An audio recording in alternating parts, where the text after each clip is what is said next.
2 Rois 2, à partir du verset 1. Lorsque l'Éternel fit monter Élie au ciel dans un tourbillon, celui-ci partait de Gilgal avec Élisée. Élie dit à Élisée, « Reste donc ici, car l'Éternel m'envoie jusqu'à Bethel. » Élisée répondit, « L'Éternel est vivant et ton âme est vivante.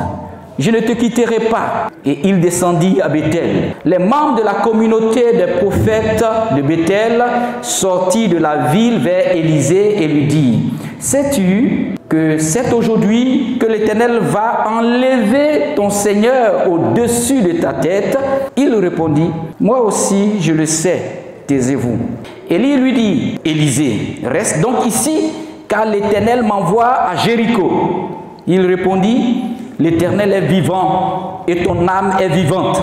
Je ne te quitterai pas. » Et ils arrivèrent à Jéricho. Les membres de la communauté des prophètes de Jéricho s'approchèrent d'Élisée et lui dirent, « Sais-tu que c'est aujourd'hui que l'Éternel va enlever ton Seigneur au-dessus de ta tête? » Il répondit, « Moi aussi, je le sais, taisez-vous. » Élisée lui dit, « Reste ici, car l'Éternel m'envoie vers le Jourdain. » Il répondit, « L'Éternel est vivant et ton âme est vivante.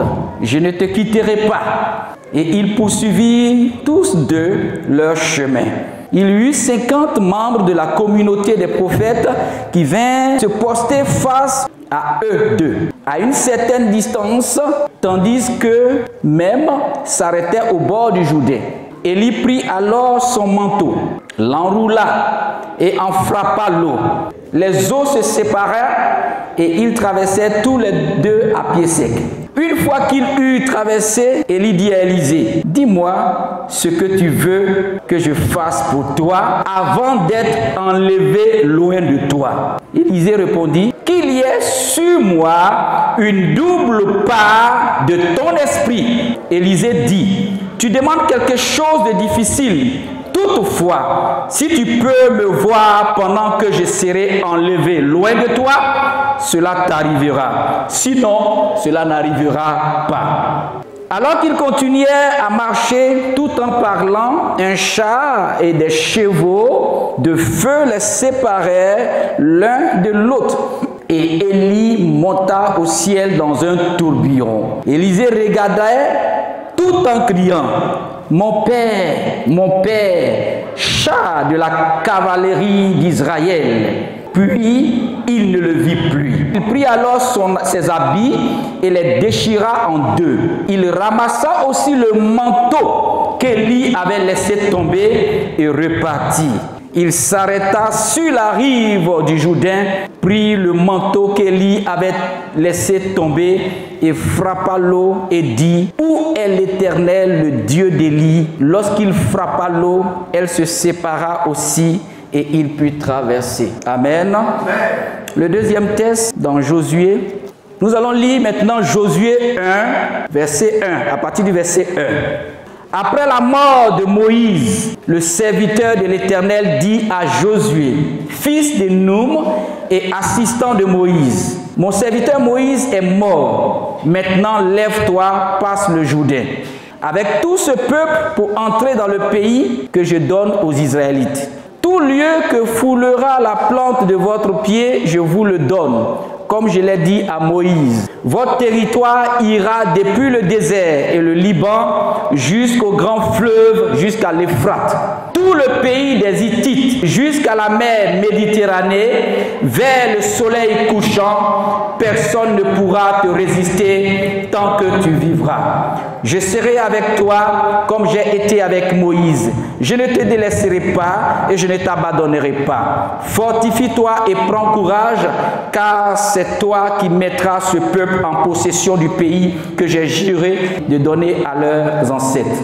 Seulement fortifie-toi et aie bon courage en te conformant fidèlement à toute la loi que Moïse, mon serviteur, t'a prescrit.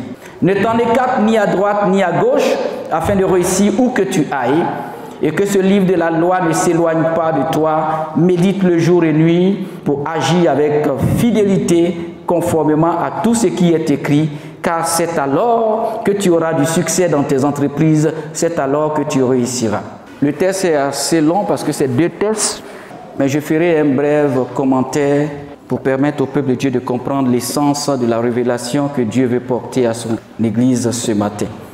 Et le thème qui m'est venu à l'esprit ce matin avant le culte, c'est la relève assurée. La relève est assurée. Quand on parle de relève, c'est de quoi? De quoi il s'agit? Les hommes peuvent passer. Et chaque fois, il y a des saisons aussi qui passent. Mais après une saison, il y a une autre saison. Après une génération, il y a une autre génération. Nous sommes de la nouvelle génération. Avant nous, il y avait nos parents qui ont vécu, qui étaient de l'ancienne génération. Nous sommes de la nouvelle génération. Et cette nouvelle génération passera également. Nul n'est éternel sur cette terre. C'est pour cela, dans la conception biblique de la vie, il y a ce qu'on appelle la généalogie. Dans la généalogie, vous verrez qu'un père donnera naissance à des enfants. Des parents donneront naissance à des enfants. Les enfants donneront naissance à des enfants qui seront des petits-enfants des parents. Et au-delà de ces petits-enfants aussi donneront naissance à aussi des petits-enfants qui seront des arrière-petits-enfants des parents. Donc il y a une généalogie pour assurer toujours une relève à la vie. Que ce soit dans le règne animal et aussi même dans le règne des hommes, il y a toujours une généalogie. Il y a une succession, il y a une génération qui part, il y a une génération qui prend toujours la relève. Et cette génération qui a pris la relève aura aussi tendance à partir demain. Et donc, qu'est-ce qui se passe dans l'œuvre de Dieu? Nous savons que nous avons reçu une mission en tant qu'enfants de Dieu. La mission que nous avons reçue, c'est de proclamer et de faire des nations des disciples, de proclamer Jésus. Nous avons été témoins de ce que Christ a fait dans notre vie. Et généralement, quand tu es témoin d'un événement, le bon sens te recommande de ne pas te taire. Tu dois raconter ce que tu as vu. Et chacun de nous, tous ceux qui ont accepté Jésus, ont une expérience personnelle avec Christ. Ils ont vu Dieu quelque part dans leur vie. Ils ont vu la manifestation de l'Esprit de Dieu à une étape de leur existence sur cette terre. Personne n'est parvenu de façon hasardeuse à la vie chrétienne. C'est parti de quelque chose. Qu'est-ce qui t'a touché avant de donner ta vie au Seigneur? Ça peut être un message, ça peut être une parole de Dieu prêchée quelque part, ça peut être un événement qui t'a touché et qui t'a conduit à Christ. Ça peut être une guérison miraculeuse dont tu as été l'objet qui t'a conduit à Jésus. Toujours est-il, il y a une histoire. Quand tu commences cette expérience glorieuse avec Christ, on est venu à Dieu par rapport à quelque chose. On vient toujours à Christ par rapport à quelque chose. On le rencontre quelque part et on accepte de faire chemin avec lui tous les jours de notre vie. Voilà pourquoi, parfois, quand on te demande là, comment tu as reçu le Seigneur, tu es prompt à raconter ton expérience. Mais quand tu es ce témoin-là, après ça, qu'est-ce qui se passe? Tu as le devoir, parce que le Seigneur te donne mandat aussi, de raconter ce que Dieu a fait pour toi. Il a tellement fait de bonnes choses dans notre vie que les raconter même là, peut-être le temps du culte ne peut pas être suffisant.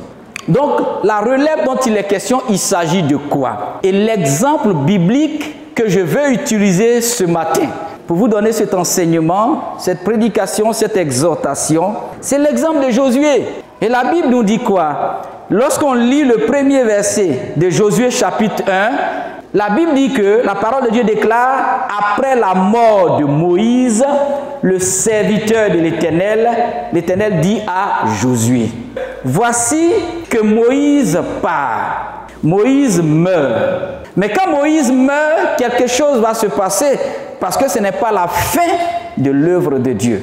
Moïse était un dirigeant, il a été un leader. Il a eu la grande mission de conduire les enfants d'Israël, de les enlever en Égypte pour les conduire jusqu'à la terre promise. Mais Moïse lui-même n'est pas entré à Canaan qui était la terre promise. Vous voyez que Moïse, presque arrivé, le Seigneur l'a ramené à la maison. Le Seigneur a permis que Moïse meure. Ta mission est terminée. C'est comme ça que Dieu fait. Un jour, Dieu va rappeler chacun de nous à la maison.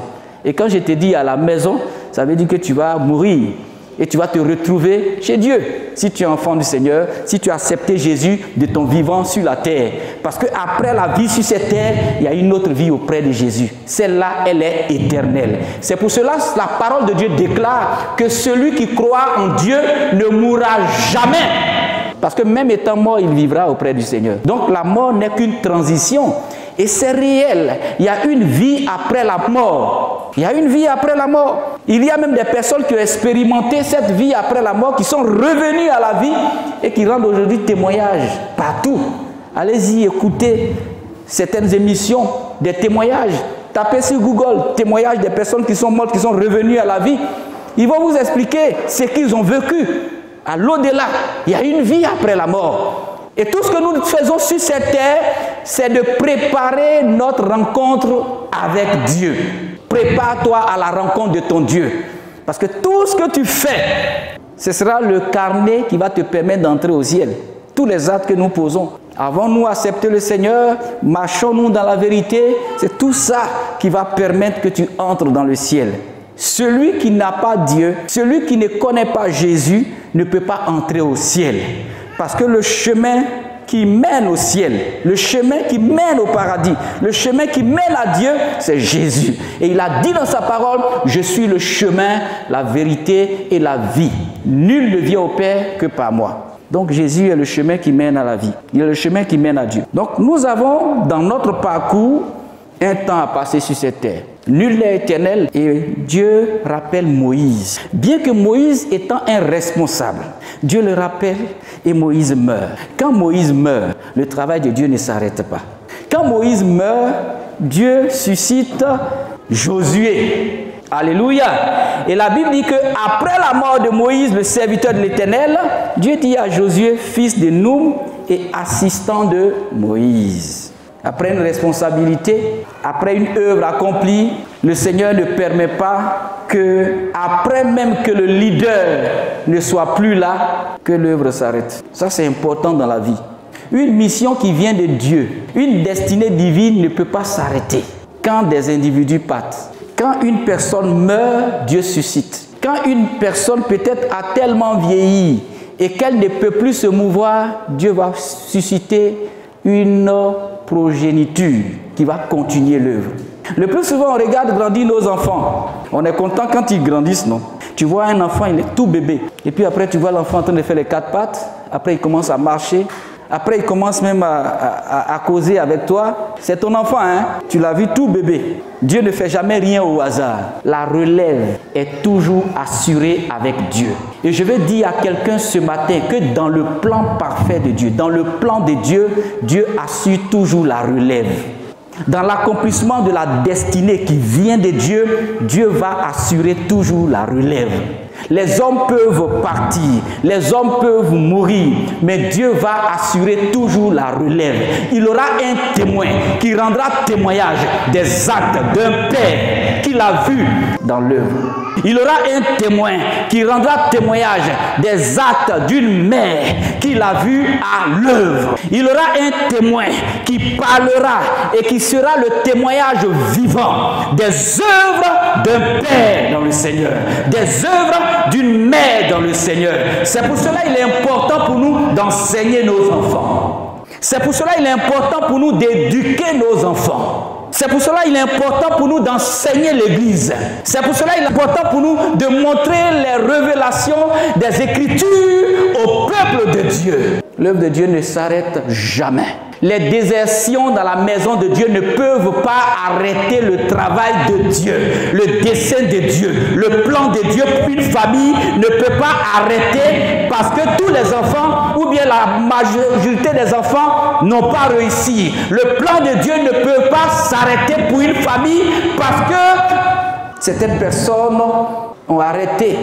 Non. Dieu va susciter toujours dans une famille quelqu'un qui va relever le nom de la famille. Observez un peu, vous allez voir. Il y a toujours des Moïse, il y a toujours des Josué dans les familles. Dieu va susciter quelqu'un parmi tes enfants qui fera la différence. Mais il faut être un père et une mère responsables et continuer d'enseigner, continuer d'instruire, continuer de révéler la parole de Dieu. La parole de Dieu déclare, enseigne les enfants selon la parole de Dieu. Et lorsqu'ils deviendront grands, ils ne s'en détourneront pas. Josué avait été enseigné auprès de Moïse, qui était son père. Josué était un assistant. Écoutez bien le thème qui est employé, assistant. Assistant, ça veut dire celui qui assiste, celui qui observe, celui qui regarde, celui qui ne quitte pas du regard quelqu'un. Quand tu veux être revêtu d'un manteau et que tu veux recevoir la double portion de l'onction de quelqu'un, il faut regarder la personne. Il faut regarder dans la même vision. Il faut observer la personne. Regardez ce qu'Élisée a fait. Le prophète Élie était sur le point de partir. Et il a dit à Élisée, je m'en vais à Bethel, mais reste ici. Élisée a dit non, je ne te quitterai pas. Je te suis. On s'en va. C'est pour cela, n'insistez même pas dans votre vie. S'il y a des personnes en qui vous faites confiance et qui ont décidé de partir, laissez-le partir. Parce que votre destin n'est pas lié à ces personnes. Est-ce que vous m'entendez, peuple de Dieu? Ne pleurez même pas. Laissez-les partir. Élie a insisté, reste. Mais Élisée a dit non. Élisée a dit non. Il était motivé par quelque chose d'autre. Il voulait voir la gloire de Dieu se manifester dans sa vie. C'est si facile aujourd'hui que des gens partent. C'est si facile aujourd'hui de briser des relations. Pour un oui ou pour un non, les gens cassent des relations. Les gens brisent des relations. Mais la fidélité est de mise lorsque nous voulons voir la gloire de Dieu dans notre vie, peuple de Dieu. Si tu es fidèle et que tu regardes à Dieu, lorsqu'il y a une destinée devant toi, il y a le plan de Dieu et le Seigneur t'a révélé clairement son plan et que tu es fidèle à Dieu, tu regardes la vision, tu regardes la cible de ce que Dieu a dit, tu ne te laisses pas distraire. Même si quelqu'un te dit reste ici, tu dis non, je m'en vais. Parce que ce que je vois là, c'est la gloire de Dieu que je vois devant. Ce que je vois là, c'est le miracle de l'Éternel que j'attends. Je m'appuie sur la parole. Je ne regarde pas aux circonstances pour laisser maintenant ce que Dieu a prévu comme plan dans ma vie. Je suis un prophète. Je continue. Je ne resterai pas à Bethel, mais j'irai encore jusqu'à Jéricho. Combien de fois des personnes sont restées à Bethel? Dans nos vies aujourd'hui, on voit ça. Beaucoup même, lorsqu'ils sont à la porte de leur Canaan, abandonnent la voie de Dieu. À la porte de leur miracle, abandonnent Jésus. À la porte de leur gloire, laissent la main de l'Éternel. Oh, c'est l'obéissance qui produit en nous la victoire. Mais Élisée n'a pas voulu. Il dit non. Même lorsqu'ils arrivaient dans chaque ville, dans chaque contrée, et qu'à Bethel, certains prophètes disaient à Élisée, ne sais-tu pas que ton maître va partir? Ne sais-tu pas qui sera enlevé aujourd'hui? Il dit, je le sais, taisez-vous. Mais tu fais quoi encore derrière lui? Même à Jéricho, tu es là. Des prophètes viennent vers lui. Élisée, ne sais-tu pas qu'il va partir? Mais tu fais quoi encore derrière ce monsieur-là? Aujourd'hui, l'Éternel va l'enlever. Il dit, je le sais, fermez vos bouches. Ils arrivent aujourd'hui encore. 50 autres prophètes s'approchent de lui. Ne sais-tu pas qu'il va partir? Mais tu fais quoi? Tu es en train de perdre ton temps. Va constituer ton ministère. Va démarrer quelque chose pour le remplacer. Tu es déjà le successeur. Lui, il s'en va. Allez, va. Il est en train de partir là. Qu'est-ce que tu fais encore? Il a laissé une grande église là-bas, mais va t'occuper de là-bas des âmes. Il dit, je le sais, taisez-vous. Et pourtant, il était suffisamment prêt. Parce qu'il avait reçu tous les enseignements d'Élie. Il pouvait dire, bon, dès qu'Élie a dit, bon, moi je m'en vais, le Seigneur m'enlève aujourd'hui, il faut rester à Bethel. Il pouvait sauter sur l'occasion. Ah oui, c'est vraiment, il faut partir. Je reste à la maison de l'Éternel. Parce que Bethel, c'est la maison de l'Éternel. Je vais m'occuper de la maison de l'Éternel. Continue, il faut partir même. Il faut aller vite même. Il faut aller vite même. Comme des enfants qui voient peut-être leur père avec beaucoup d'héritage, de fortune, ou bien qui voient par exemple les biens de leur papa. Je ne sais pas si ça existe encore. Quelqu'un peut-il voir les biens de son père et souhaiter la mort de son père pour hériter? Il peut y avoir des gens comme ça. Mais sur le plan spirituel, regardez ce qu'il fait. Il sait que Élie a fait un travail formidable. Élie s'en va. Et comme il a été assistant d'Élie, lui, Élisée, naturellement, c'est lui qui doit s'occuper de Bethel. Mais il continue de suivre. C'est comme si je vais te suivre jusqu'à la mort. Jésus, là, on le suit jusqu'à la mort. On va avec lui jusqu'au terminus. On accompagne les pères jusqu'à jusqu'à la fin de leur jour sur la terre. Ceux que le Seigneur a donné mandat, on va avec eux jusqu'au bout. Regardez un peu la preuve de son attachement. Ne forcez pas les gens à s'attacher à vous. Ne les forcez pas. On ne force pas quelqu'un à recevoir une onction, une double portion d'un héritage. On ne force pas. Des gens viendront, ils partiront. Mais sachez toujours que vous avez votre regard fixé vers Dieu. C'est ce qu'il faut regarder dans la vie. Combien de fois certaines personnes n'ont pas été abandonnées à plusieurs reprises en chemin. D'autres même sont en train de pleurer, peut-être que quelqu'un qui est parti, qui les a abandonnés. C'est pour ça que dans la vie, il y aura toujours des gens qui partiront. Même la mort va te séparer de tes parents. Oui, je vais te dire une chose. Il y a beaucoup aujourd'hui qui sont orphelins de père, de mère. Parce qu'un jour, Dieu va les rappeler. À plus forte raison, un ami qui a marché avec toi, mais il va te quitter un jour aussi. Ça peut arriver. Mais quand tu veux bénéficier d'une grâce, quand tu veux bénéficier d'une onction d'un père, d'un ami, reste fidèle à lui. Et je veux parler dans la dynamique spirituelle des choses. On n'abandonne pas quelqu'un en chemin. Même si tu n'as pas encore atteint le summum de ce que tu recherches, tu continues. C'est toujours en restant fidèle qu'on hérite des promesses de Dieu. Parce que nous avons des promesses à hériter. La grâce, la paix, la bénédiction de l'Éternel sont pour nous. Le mariage, c'est pour toi. Le voyage, c'est pour toi. Je vais citer ces choses parce que c'est des choses le plus souvent que nous aimons. Mais quand tu n'as pas encore voyagé, peut-être, est-ce que tu abandonnes Dieu? Non, continue. Sonde ta motivation et reste toujours attaché au Seigneur. Josué a succédé à Moïse, à la tête d'Israël. Parce que le Seigneur avait un rôle à jouer aussi par rapport à Josué dans la conduite des enfants sur la terre promise. Quelle qualification possède-t-il pour assurer cette responsabilité? Le plus souvent, on se dit, mais celui-là qui était qualifié est parti.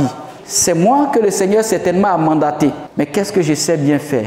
Quelle est ta qualification? Je vais dire une chose. La première chose, c'est que c'est Dieu qui t'a désigné. Josué, là, c'est Dieu qui l'avait désigné. Dieu désigne toujours. Et qu'est-ce qui motive Dieu à nous désigner pour être des responsables, pour être des leaders? Parce que Dieu va désigner. Dans le plan de Dieu, là, même parmi vos enfants, là, Dieu va désigner quelqu'un. Le père peut avoir son choix. La mère peut avoir son choix. Mais le choix dernier arrive, c'est Dieu qui désigne. Le Josué de la famille. Tu peux même être l'aîné. Et puis Dieu va prendre le cadet, le dernier. Dans les familles, là, le plus souvent, ce n'est même pas les aînés qui conduisent. Mais Dieu prend parfois les derniers, en bas d'en bas. Et puis regardez ce qui s'est passé. Quand Élisée était en train de suivre Élie, si vous regardez bien, à un moment donné, Élie, puisque Élisée était tellement fidèle à lui, il l'accompagnait tout le temps, jusqu'au moment où il était prêt à partir, à être enlevé. Qu'est-ce qu'il a fait? Il a posé une question, il a demandé à Élisée, que veux-tu que je te donne? Est-ce que vous comprenez? Quelle a été la réponse d'Élisée? Élisée a dit, je veux la double portion. Alléluia, je veux la double portion de l'onction de Dieu qui est sur ta vie. Et en demandant la double portion là, il a demandé juste parce qu'en réalité, l'héritage des pères en Israël qu'ils donnaient à leurs enfants, c'était toujours la double portion. Et c'est écrit dans la parole de Dieu dans le livre de Deutéronome 21, 17 et Genèse 25, 31. C'est toujours la double portion qui était donnée à l'aîné des fils. Alléluia, il recevait toujours la double portion de l'héritage. Donc quand Élisée demande la double portion à Élie, il s'appuie un peu sur la tradition, sur ce qui était fait en Israël. Donc c'était normal de demander la double portion. Mais quelle a été la réponse d'Élie? Élie a dit, ce que tu demandes là, c'est difficile. Mais si tu me regardes être enlevé, certainement, tu auras ce que tu demandes. Pourquoi? Parce que Élie lui-même, ce n'est pas lui qui désigne, mais c'est Dieu qui désigne. Ce n'est pas nous-mêmes, papa, qui désignons, mais c'est Dieu qui désigne. Mais Élie a dit à son filleul, à son fils Élisée, comment faire quand même pour recevoir cette grâce? Continue de m'observer. Quand je serai enlevé, quand tu me verras partir, certainement, tu auras ce que tu demandes. Moi-même, je ne peux pas te donner ça. Ça, c'est la dimension de Dieu. C'est Dieu qui choisit celui qu'il a désigné dans une famille, dans une maison, dans une nation. C'est Dieu qui choisit le président de la République. Mais si tu continues de me regarder, quelque chose va se passer. Il y a le fruit d'une fidélité, d'une loyauté à un père. Nous avons tous regardé nos pères, nos mères, dans leurs souffrances, dans leurs difficultés. Parce que dans une famille, il y a beaucoup de choses qui se passent. C'est là que tu vois papa souffrir. C'est là que tu vois maman souffrir. C'est là que tu vois papa heureux. C'est là que tu vois maman aussi souffrir. C'est là que tu vis les réalités de la famille. C'est là que tu reçois l'enseignement. C'est là que tu reçois les conseils. C'est là que tu apprends des expériences de papa et de maman. Si tu es un bon témoin oculaire et que tu restes attentif à tout ce que tu vois dans la famille, tu vas voir que tous les enfants attentifs qui regardent bien papa, qui regardent bien maman, là, c'est parmi eux que Jésus choisit. On a tous été éduqués. On est tous allés à l'école. On a reçu les mêmes attentions. Nos parents se sont occupés de nous de la même façon. Donc tout le monde observe. On observe les pères, on observe les mères et chacun applique ça à sa vie. Sur le plan spirituel, c'est la même chose. Qu'est-ce que tu prends de papa? Qu'est-ce que tu prends de maman que tu appliques dans ta vie? C'est ça qui va te conduire et qui va permettre à Dieu de te désigner comme l'héritier potentiel de ta famille, de ta maison, de ton église et de ta nation. Qu'est-ce que tu as observé sur eux? Si peut-être ces boissons que papa boit, il est ivrogne là, que toi tu as pris, tu ne seras pas désigné par Dieu. Il y a de bonnes choses qu'il faut prendre. Il y a de mauvaises choses qu'il faut laisser. Quand on observe quelqu'un, c'est pour prendre le meilleur en lui. J'ai dit, quand on observe quelqu'un, c'est pour prendre le meilleur. Élisée a décidé de prendre le meilleur en Élie. Il n'a pas vu en Élie quelqu'un qui l'a grondé hier. Il n'a pas dit, ah, parce que mon père là, hier là, il s'est fâché contre moi, donc je ne le suis plus. Il n'a qu'à vite partir, même, il n'a qu'à être enlevé par le Seigneur. Il a dit, où tu iras, j'irai. Regardez l'histoire de Ruth, la Moabite, et de Orpa. Quand Naomi a dit, ma fille Ruth, laisse-moi, tu peux partir, rejoins ta famille. Elle a dit ça à ses deux belles filles, Orpa et Ruth, parce que leur époux était mort. Ils étaient tous deux morts. Donc, les deux sont veuves. Or, Naomi, elle n'a plus d'autres enfants que ces deux veuves-là peuvent épouser. Elle a dit, bon, comme mes deux enfants sont morts et que vous êtes restés seuls, mes filles, retournez dans vos maisons, retournez dans vos familles, parce que je suis seule. Je préfère retourner chez moi, dans ma nation. Mais vous, et puis je suis assez déjà vieille. Je ne peux pas dire, je vais aller avec un homme maintenant, avoir des garçons, et puis vous allez épouser mes garçons. Qu'elle a dit ça à ses belles filles? Orpa a dit, c'est vrai, moi je m'en vais chez moi. Je retourne dans ma nation. Mais qu'est-ce que Ruth a dit? Ne te presse pas de me laisser. Ton Dieu sera mon Dieu. Ton peuple sera mon peuple. J'irai avec toi. Je retournerai avec toi dans ta nation. Ce n'est pas parce que mon mari est mort que je vais te laisser. Regardez une belle fille qui parle comme ça à sa belle-mère. Je ne vais pas t'abandonner. Ton Dieu sera mon Dieu. J'irai avec toi. Qu'est-ce qu'elle a vu? Qu'est-ce qu'elle a vu en cette vieille femme? Elle pouvait dire, mais la femme là, mais elle est déjà vieille. Son fils que j'ai épousé, il est mort. Mais si je reste avec elle, c'est gaspillage. Quelles étaient les motivations de Ruth, peuple de Dieu? C'est de cela qu'il est question. Continuer de regarder quelqu'un comme ça, même s'il a tout perdu, et puis continuer d'être avec lui là. Si tu n'as pas de bonne motivation, tu ne peux pas. Si tu n'as pas de bonne motivation, tu ne peux pas. Et puis dans ce monde où le matérialisme a gagné du terrain, quand vous suivez quelqu'un, si vous n'avez pas une bonne motivation derrière la tête, vous allez laisser tomber vite même. Même si vous êtes avec un homme, si vous n'avez pas une bonne motivation, vous allez laisser tomber. Parce qu'il va arriver, il aura des problèmes. Même si vous êtes avec un serviteur de Dieu, vous n'avez pas une bonne motivation, vous allez changer de pasteur, d'apôtre, de prophète. Chaque année, vous allez faire 10 églises, 10 communautés différentes, parfois même plus. Qu'est-ce qui te motive, qui peut t'attacher à un Élie ce matin? Et même quand Élie dit, reste ici, tu dis non, je vais continuer d'être avec toi. Quand Élie dit même va-t'en, tu dis non, ne te presse même pas de chasser, je suis encore là. Qu'est-ce qui te motive? Quelle est notre motivation en suivant Jésus là? Est-ce que c'est voyage seulement? Mais si Jésus ne te donne pas voyage, est-ce que tu vas continuer de le suivre? La vie chrétienne, c'est la fidélité. Et c'est notre fidélité qui est récompensée. Mais sachez une chose au peuple de Dieu, c'est que la relève est toujours assurée. Dieu choisira toujours. Tu n'es pas là, il aura quelqu'un. Tu es là, il faut bien faire. Attache-toi. Si tu veux voir le miracle, si tu veux voir la gloire de Dieu, attache-toi. Attache-toi à ton référentiel. Parce qu'il y a toujours un repère dans la vie. Il y a quelqu'un qui est le fondement de quelque chose que Dieu a mis devant toi, qui peut te conduire, qui peut t'aider, qui peut t'assister, qui peut te donner des conseils. Même si ce n'est pas l'argent, il peut te donner tous les conseils spirituels qui vont t'aider à avancer. Cette personne-là, attache-toi à elle. C'est un instrument de Dieu devant toi pour te conduire à Canaan. Tu veux entrer à Canaan, mais Dieu a mis quelqu'un devant toi. Tu veux rentrer dans ta grâce, mais Dieu a mis quelqu'un devant toi. Tu es enfant, tu veux rentrer dans ta bénédiction, mais Dieu a mis papa, maman devant toi. C'est pour ça que la Bible dit, enfants, obéissez à vos parents, respectez-les, honorez vos pères. On ne peut pas être impoli vis-à-vis d'un père et espérer être le choix de Dieu dans une famille. Tous les enfants qui respectent papa et maman, là, c'est parmi ces enfants-là que Dieu choisit, que Dieu élève dans les familles. Je vous assure, moi qui vous parle, j'étais collé comme ça à ma mère, collé à ma mère. Je vendais au marché avec elle. Quand je quitte le lycée de Diglo, comme elle est commerçante, je vais au marché. Maman, tu es fatiguée, va à la maison, je vais m'occuper. Et puis je vends, je gagne l'argent, je ferme la boutique, et puis je vais, maman, voilà ce que j'ai eu. J'étais collé à ma mère, je l'observais, je ne voulais pas la voir souffrir, je ne voulais pas la voir être dans le chagrin. J'étais collé à elle. À qui tu es collé? Qui tu regardes? Qui est ton référent? Qui est le repère? Qui tu ne peux pas lâcher? Même dans la souffrance, tu es là. Ne te presse pas de me laisser tomber. Je suis avec toi, je vais avec toi, je continue avec toi. Tu es malade, je suis à côté. C'est qui? C'est qui?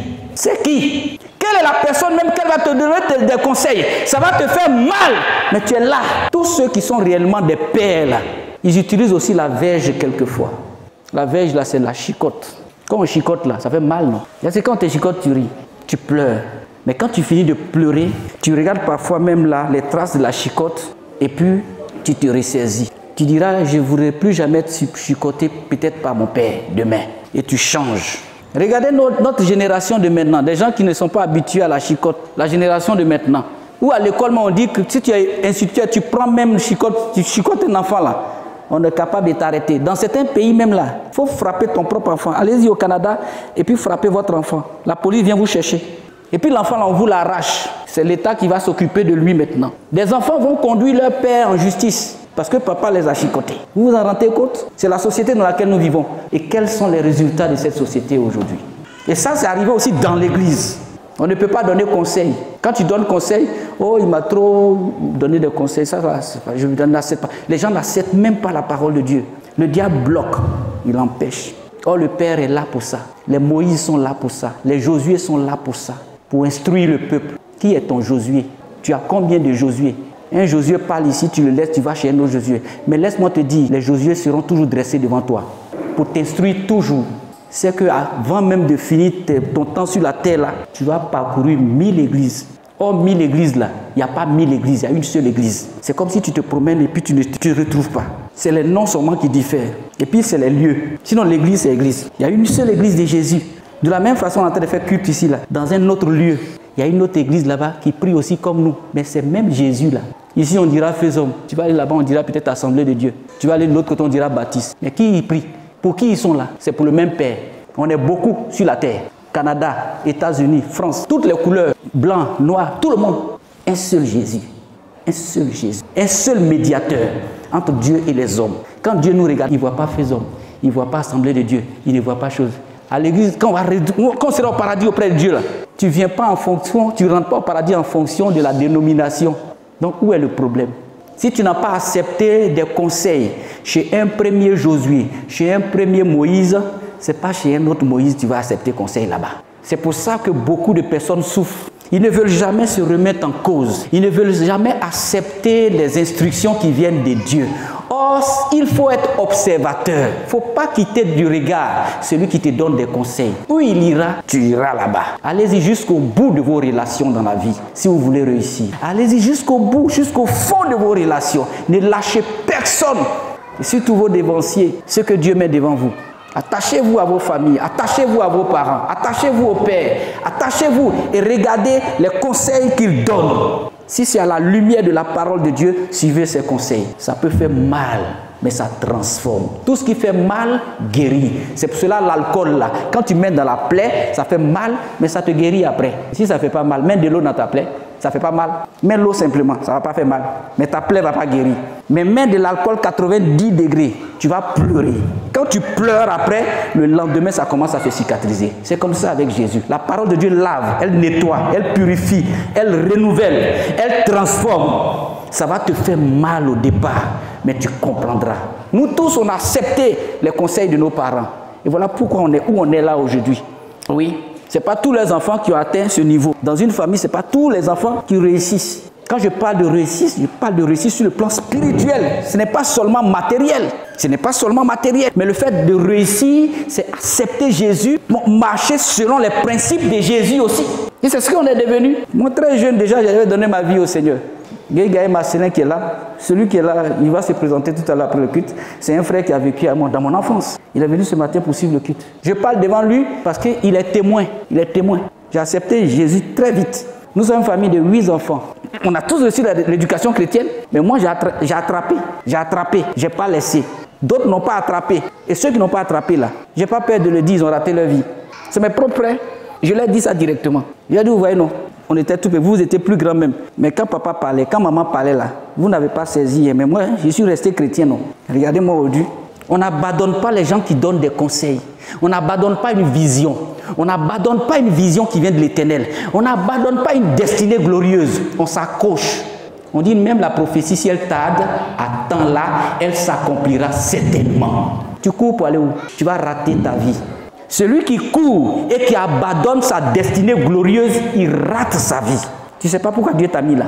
C'est vrai, tu es né dans une famille. La famille est pauvre. Mais c'est toi que Dieu a choisi pour relever le niveau économique de ta famille. Ce n'est pas parce que la famille est pauvre que tu vas quitter la famille. Ce n'est pas parce que ton père n'a pas les moyens, ta mère n'a pas les moyens, que tu vas commencer à vivre autre chose. Reste auprès d'eux.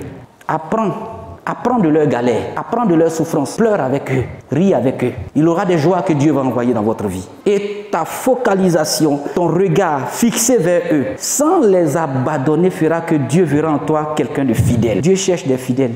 Les chrétiens là, pourquoi Dieu dit fidèle? C'est un autre nom aussi des croyants. On est appelé à être fidèle. Un assistant là, il est fidèle. Josué, assistant de Moïse. Écoutez bien le mot. Et puis regardez la dimension du mot. Assistant. Quand on dit assistant là, il regarde. Il ne détourne pas le regard. J'assiste jusqu'à... Je veux voir. Je reste dans la vision. Je reste focalisé. On détourne si facilement les regards de nos pères, de nos mères, de nos familles. On détourne si facilement parce que quelqu'un nous miroite peut-être de l'or là-bas ou bien un iPhone ici. On détourne les regards des conseils parce qu'il y a quelqu'un qui veut abuser de toi là-bas.